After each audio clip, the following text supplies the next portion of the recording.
We've come a long way when it comes to understanding medicine, but there's one area we all know where progress has been a little slower. And obviously, that's with cannabis. For years, it's been treated like some sort of pariah by the medical community. Now, in 3 New Jersey municipalities, there's finally giving it a seat at the grown-up table. Trenton's city workers and school employees in West Orange and Teaneck are about to see medicinal cannabis added to their health plans. That's right, thanks to partnerships with insurance giants Aetna and Blue Cross Blue Shield of New Jersey, these employees will have financial support for medical cannabis products. It's a groundbreaking idea, really, a first-of-its-kind health plan, they say. This isn't about people sneaking off to the dispensary and hoping their boss doesn't find out.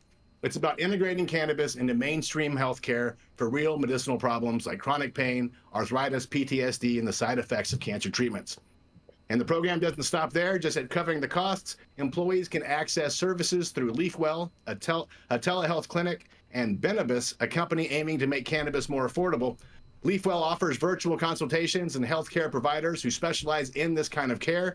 It's not just about prescriptions, it's about treating cannabis as a legitimate tool in the health and wellness toolbox.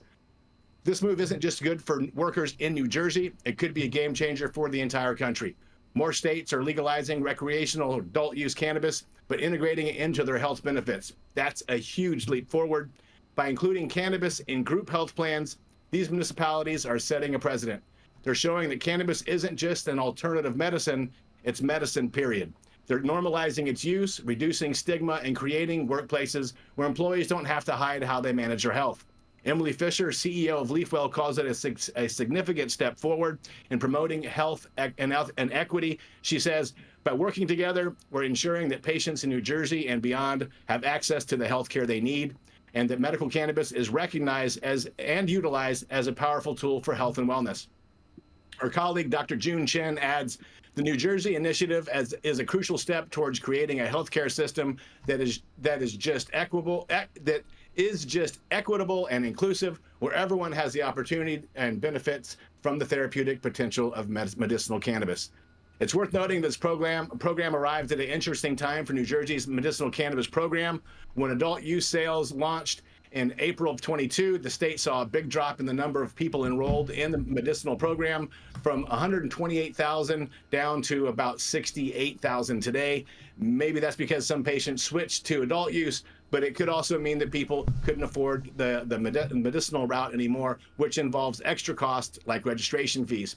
Programs like this one launching in Trenton, West Orange, and Teaneck could help fill the gap by making medicinal cannabis more accessible and affordable. This isn't just a win for patients, it's a win for everyone who's been arguing that cannabis has a rightful place in the healthcare system. It's a win for public employees who no longer have to rely solely on opioids or other medications that might not work as well for them. And maybe, just maybe, it's a step forward to one day when cannabis isn't a headline anymore, but just another part of how we take care of ourselves. I'm Stone Slade reporting for the High at 9 News. Man, this is good news, Stone. That's a big win. That's a huge win. Yeah. Insurance paying for weed? Damn, Trump hadn't even taken office yet. Can you believe it? Bro, we've already seen lots of policy shifts already just because he's already made some statements. So you know what I mean. This is a huge win. Huge. I didn't mean to bring Donnie into it. You should bring him into it. As far as cannabis goes, huge win. This is huge. A big step up by a couple of insurance giants. It's good. Yeah, man, I may go and get some insurance now. Hey. Stone, did it say anywhere in the article if the Jersey City cops are going to be able to, if they're going to be qualified for this? It did not mention that, and good luck with that one. We know they're still having problems selling that one case. Mm-hmm. I smell another lawsuit. You smell a lawsuit, Rico? Really? I smell another lawsuit coming if they don't get access to it. How do you see discrimination? Interesting. Well, I'm happy to see that at least some insurance company has agreed to provide some benefits in the cannabis space.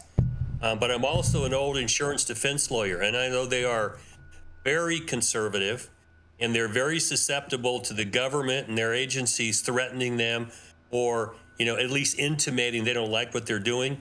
So I think that this is good news, but I'm also I'm been long in the tooth enough in this industry to know I want to see how it's actually implemented.